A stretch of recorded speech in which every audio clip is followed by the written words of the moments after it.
C'était vraiment une aventure fabuleuse.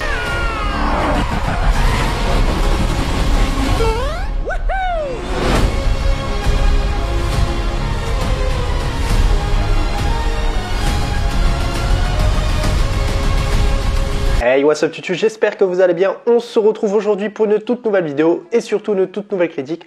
Nous allons parler du film Super Mario Bros. Le film qui est sorti du coup le 5 avril 2023 en même temps qu'un très bon film aussi qui est sorti à cette même date pour lequel je vous ai fait une vidéo critique, c'est-à-dire les 3 mousquetaires. Je vous invite à aller voir la vidéo si vous ne l'avez toujours pas vue, mais aujourd'hui on s'attaque à un géant de Nintendo, c'est-à-dire Mario Bros qui a bercé, je pense, pour énormément de personnes, une grande partie de leur enfance. Moi en tout cas ça a été le cas. Je n'ai pas forcément joué à tous les jeux Mario, mais que ça soit du Mario Bros, que ça soit du Mario sur Nintendo DS, sur la Wii, etc. On va dire que là-dessus c'était vraiment des jeux assez familiales où on aimait jouer tous ensemble. Et c'est vrai que pour ma part j'ai passé un excellent moment devant ces jeux-là. On va parler de tout ce que j'ai à dire dans cette vidéo, de toute ma critique. Mais avant toute chose, de quoi parle le film? Alors qu'il tente de réparer une canalisation souterraine, Mario et son frère Luigi, deux plombiers, se retrouvent plongés dans un nouvel univers féerique à travers un mystérieux conduit. Mais lorsque les deux frères sont séparés, Mario s'engage dans une aventure trépidante pour retrouver Luigi. Alors d'abord, on va commencer par tout ce qui est du scénario. Je sais que le scénario a fait vraiment grincer des dents à pas mal de personnes. Moi, pour ma part, il m'a pas forcément gêné, mais on reviendra sur quand même un défaut, on va dire l'un des plus gros défauts du film, parce que déjà, je vous en avais déjà parlé dans une première vidéo, il y a déjà de cela pratiquement un mois. On avait parlé de ce souci qui est encore une fois bien présent parce que du coup, ça a eu un problème pour moi, mais on reviendra dessus. Mais on va dire que le scénario, pour ma part, est quand même plutôt intéressant. Il est vraiment à la hauteur du jeu parce qu'il y a voilà, toutes ces références, toute cette animation qui est quand même assez jolie. On a un scénario quand même qui se développe assez bien, que ce soit déjà sur l'origine des deux personnages, Mario et Luigi, en tant que plombier qu'on voit directement au tout début du film. Donc ça, c'est vraiment cool d'avoir installer ce côté sur les personnages qu'on connaît absolument pas, d'en avoir fait vraiment une petite histoire à part entière vraiment avant de rentrer dans le vif du sujet, du monde féerique, etc. Et donc voilà, ça nous développait un petit peu sur les personnages en tant que personnages un petit peu maladroits. On a vraiment un côté où Luigi est réellement ce personnage un petit peu peureux, un petit peu maladroit, tout comme Mario, mais Mario a un petit peu plus de caractère, est un petit peu plus virulent dans toute sa façon d'être. Et c'est vrai qu'on le remarque sur pas mal de scènes, comme une scène au tout début avec le chien où Luigi a vraiment peur de ce chien alors que Mario essaye de sauver à chaque fois son frère.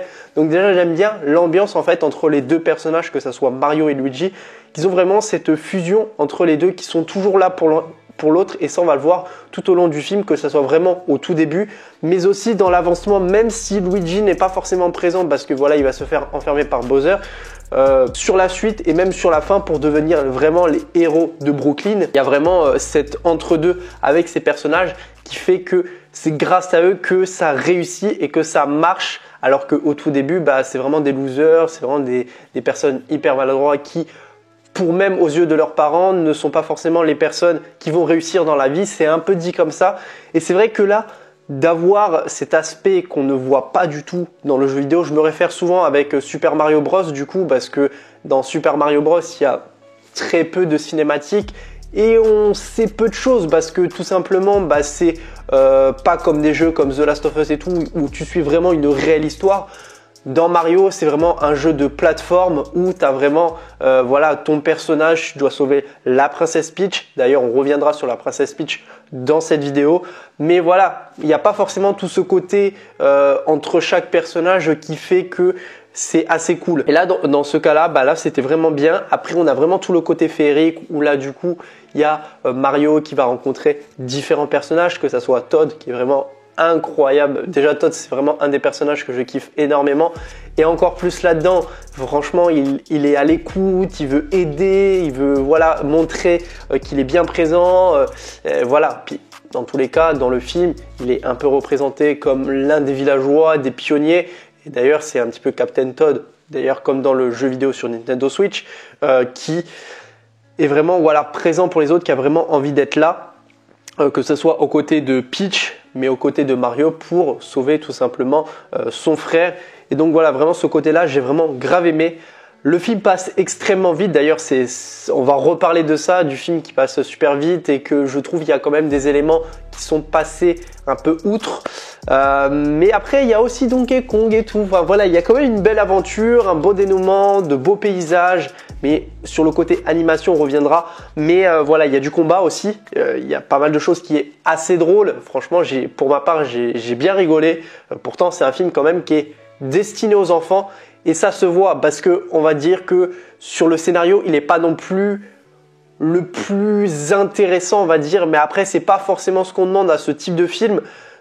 Pour nous, on va dire entre fans, c'est-à-dire que le film est vraiment composé à 90% de fans. On va voir du fan service, on va voir de l'animation extrêmement jolie. Une histoire quand même qui est assez développée parce que je vais pas dire le contraire, c'est pas la pire histoire parce que sincèrement moi j'ai grave kiffé, il y avait vraiment une belle aventure là-dedans bien développée, mais je trouve qu'on aurait quand même pu faire mieux au niveau du développement de l'histoire, c'est-à-dire qu'on est passé à côté de plein de choses. Alors je pense déjà que c'est dû au fait que le film dure que 1h30, alors 1h30 sans les 2 scènes post-génériques qu'on reviendra dessus et les 3-4 minutes de fin de générique, donc je pense qu'il y a au moins 5-6 minutes en moins, donc on est vraiment sur un film de 1h25, ce qui est assez dommage parce qu'on oublie vraiment certains éléments et des éléments qu'on aurait peut-être voulu voir. Je parle déjà du principe quand ils vont commencer en fait leur périple, on va nous passer plein de séquences où il y a vraiment les paysages qui sont vraiment intéressants, que ce soit du Mario Odyssey avec ce côté Égypte ancienne. On a aussi le moment où on voit tous les petits Yoshi qu'on passe vraiment à côté. Alors est-ce que ce serait le fait de nous teaser en quelque sorte pour des prochains films, et d'ailleurs on reviendra dessus parce qu'on va dire qu'avec les scènes post-génériques ça nous apporte quelques petits éléments, mais c'est vrai que par rapport à ça j'aurais voulu les voir parce que voilà, avec l'animation qui est extrêmement jolie, c'est des choses qu'on aurait voulu voir. Il y a aussi un moment, d'ailleurs on va revenir à ce niveau là parce que on va parler des personnages aussi en même temps. Mais alors comme je vous ai dit, on développe bien les personnages. Pour moi Mario a été très bien développé avec Luigi. Voilà, on a vraiment cette façon et cette caractérisation des deux personnages avec vraiment qui sont fusionnels, qui sont vraiment des frères pour la vie. Et c'est vrai que dans le jeu on nous le montre très peu. Alors Bowser vraiment c'est quelque chose que je m'y attendais pas. C'est vrai que c'est un personnage qui nous redoute depuis plusieurs Mario, on va dire, comme vraiment un méchant hyper badass qui a vraiment envie de tout détruire. Il a l'étoile on va dire, pour vivre avec Peach. C'est comme ça que lui le voit, il veut absolument que Peach se mette avec lui, sinon c'est le chaos, il va détruire le royaume champignon et tout le royaume autour, voilà. Mais il a quand même un petit cœur d'ange, et ça vous allez le voir à plusieurs moments, parce que vraiment j'ai rigolé à des séquences pareilles, où vraiment il a son petit cœur un petit peu brisé, voilà, il sent qu'il a besoin d'amour. Après c'est vrai que ça pourrait être vraiment intéressant d'avoir aussi une véritable histoire sur lui parce que du coup on ne sait pas vraiment comment ce personnage est vraiment fait pour avoir vraiment tout ce côté un petit peu enfance pour voir comment il est arrivé jusque là. Et ça c'est vraiment intéressant parce que vraiment on peut vraiment faire pas mal de choses, c'est vraiment un univers que là maintenant, après avoir vu ce film, on peut développer beaucoup trop de choses. Et ça vraiment j'espère que ça pourra se réaliser. Donkey Kong aussi, il a aussi eu un développement plutôt sympathique, voilà, en montrant que voilà, c'est le mec vraiment badass, qu'il a envie aussi de prouver à son père qu'il est vraiment ultra intéressant. Il a envie de prouver des choses. Et c'est vrai que sur la plupart des personnages, c'est le cas. Alors que Todd, lui, vraiment, il fait son aventure, il est tranquille, voilà, il est aimant, à l'écoute de tous. Et ça vraiment, au niveau du détail des personnages, ça je trouve ça ultra cool. Parce que vraiment ça a été bien fait, ça a été bien réalisé et on va dire qu'il y a eu vraiment ce côté plutôt sympathique. Par contre sur Peach, et là j'espère qu'on pourra revenir dessus, c'est-à-dire qu'à un moment elle nous présente en fait un petit peu son histoire, vaguement on va dire, en nous disant qu'elle allait arriver aussi dans le conduit parce que c'est la seule humaine après Mario et Luigi, alors que les autres c'est tous des créatures magiques.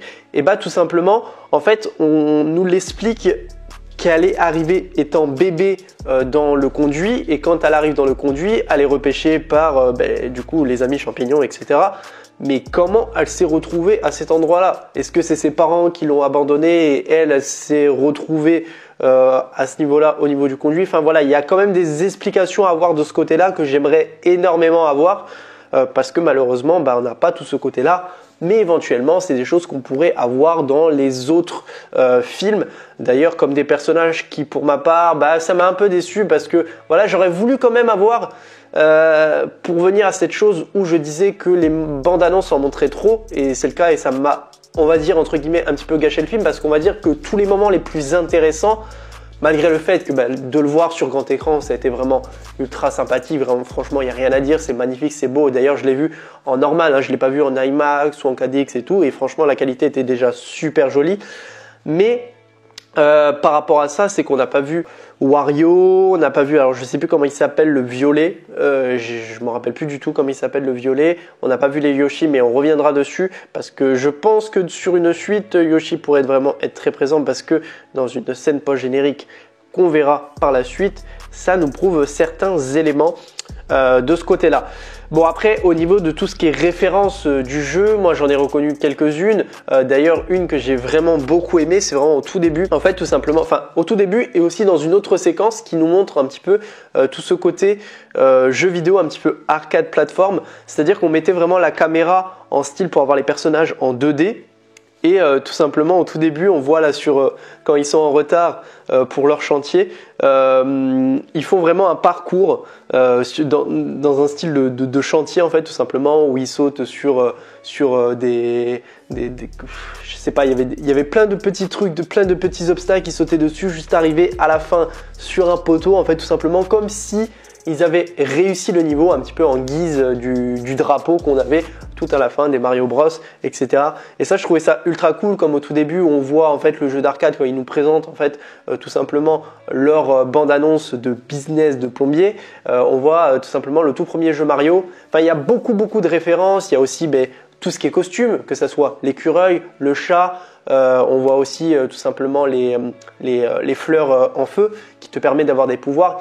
Et on voit que c'est représenté comme dans le jeu vidéo, c'est-à-dire que si toi t'as pas de pouvoir, tout simplement t'es nul dans le jeu, tu peux pas avancer. Et là c'est pareil, on va dire que ce soit du côté au moment où il doit battre Donkey Kong, donc ce qu'on voit dans la bande-annonce, il a besoin de super pouvoirs de chat par exemple pour tout simplement réussir à battre son adversaire, et ça on va le voir tout au long du dénouement de l'histoire, que tout ça est hyper important. Et c'est comme dans le jeu vidéo, voilà, c'est vraiment plein de références. Et aussi ce qui m'a aussi un petit peu choqué, c'est le fait que Daisy, on la propose comme un personnage ultra badass, et que Mario, en fait, il est vraiment tout ridicule, on va dire, à côté. Voilà, il arrive dans le monde, elle connaît vraiment tout. Bon, après, peut-être que c'est vraiment le fait qu'elle était comme ça, et à force de se faire capturer et tout, elle perd son habilité en termes de pouvoir, en termes d'apparence, etc. Et c'est peut-être que là que Mario va reprendre le flambeau, et c'est peut-être que dans Mario, ça nous l'est expliqué un petit peu comme ça. Mais voilà, on la voit un petit peu, elle est ultra badass, et on voit que Mario, limite, il n'est pas utile pour elle. Enfin bref, voilà, vraiment, il y a eu vraiment pas mal de références du jeu qui étaient vraiment sympathiques, avec l'humour aussi qui était vraiment sympa. Franchement, il n'y a rien à dire là-dessus. Au niveau de l'animation qui était vraiment ultra belle, hein, sincèrement, que ce soit au niveau des personnages un petit peu grossiers, qui fait penser vraiment à Illumination, qui est tout simplement le producteur même avec Nintendo en termes de qualité visuelle, et vraiment que ce soit les paysages aussi, vraiment la colorimétrie vraiment un petit peu saturée qu'on voit au niveau des paysages, la beauté, la photographie. Franchement, au niveau de l'animation de tous les personnages, de l'ambiance et tout, franchement, il n'y a rien à dire. Les musiques aussi sont vraiment super bonnes, parce qu'il y a aussi pas mal de petites références aussi à d'anciens jeux Nintendo, etc., qui est vraiment super cool. Franchement, là-dessus, il n'y a rien à dire. J'ai vraiment surkiffé. Alors maintenant, on va parler de la suite, mais surtout des deux dernières scènes post-génériques. Alors, j'ai vu que la première, je ne savais pas en fait qu'il y avait tout simplement une deuxième. C'est vrai qu'à chaque fois, je me fais avoir sur la deuxième post-crédit.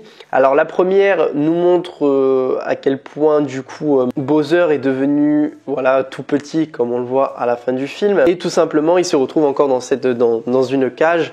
et tout simplement quand il est dans sa cage, il refait le piano et tout. Enfin, vous verrez, c'est une séquence assez sympathique, vraiment assez rigolote d'ailleurs, où là il dit que maintenant il a plus que un ennemi, mais il en a plusieurs, comme Mario, Luigi, etc., qui sont du coup des personnages qui vont être un petit peu impactants sur son périple à lui, de vouloir conquérir du coup Peach.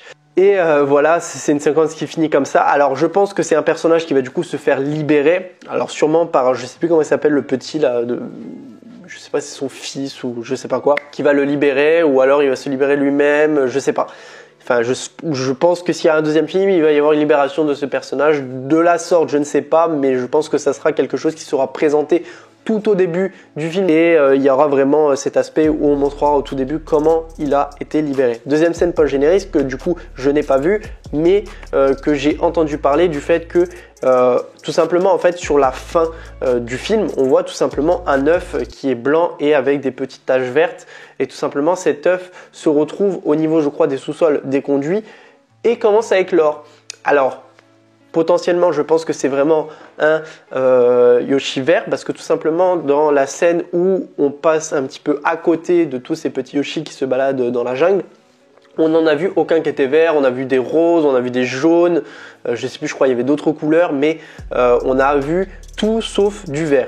Donc je pense que c'est un personnage qui apparaîtra du coup sur la suite, et j'espère aussi qu'il y aura du coup tous les personnages que j'ai énoncés et que je n'ai pas vu dans celui-ci. Après on pouvait pas forcément tout mettre, mais voilà, c'est comme aussi voilà, sur les références on nous a quand même apporté la scène du coup avec le kart, qui était vraiment une scène vraiment remarquable que j'ai vraiment grave appréciée. Et d'ailleurs aussi je voulais revenir avant de terminer cette vidéo, le monde de Donkey Kong est vraiment ultra joli quand en fait tout simplement il y a l'espèce de Kong là qui au tout début les amène dans le kart et fait un peu visiter en fait à travers, et on voit les îles et tout. Enfin vraiment, c'était à un moment j'étais bluffé tellement que c'était joli. J'étais vraiment bluffé. On avait les îles, c'était vraiment tropical et tout. Ça faisait vraiment du coup le Donkey Kong Country Tropical, je crois qu'il s'appelait comme ça, Freeze Tropical. Je sais qu'il est sur Nintendo Switch, mais en tout cas c'est ultra joli. Enfin franchement, il n'y a rien à dire. Si vraiment vous voulez voir un film en famille, que vous soyez fan ou non, vous allez forcément passer un excellent moment devant celui-ci. Franchement, il n'y a rien à dire. Moi, j'ai surkiffé le film. Et voilà quoi, il n'y a rien à dire là-dessus. N'hésitez pas en tout cas à liker la vidéo, la commenter, la partager, surtout vous abonner. Nous, on se retrouve du coup la semaine prochaine pour découvrir le film Donjons et Dragons, et je vous en ferai ma critique. On se retrouve très prochainement du coup pour une toute nouvelle vidéo. Allez, salut tout le monde. Peace!